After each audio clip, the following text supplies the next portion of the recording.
I'm Mrs. Lumen Fernandes from Santinese, Panjin. Today I had tiny miracles by Saint Francis Xavier's presence.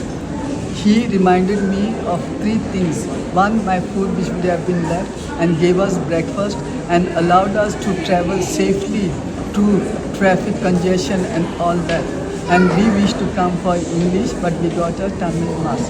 And then he has also blessed our family members with good health, protection, and most of all, he has helped with a very tough job, that is the painting job, which was very troublesome because of the goods.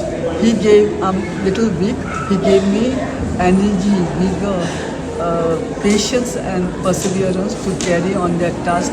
It started from 17 and it is going on, and I could not attend St. Francis Xavier's program because of this work. And I'm happy my son has come from Pune.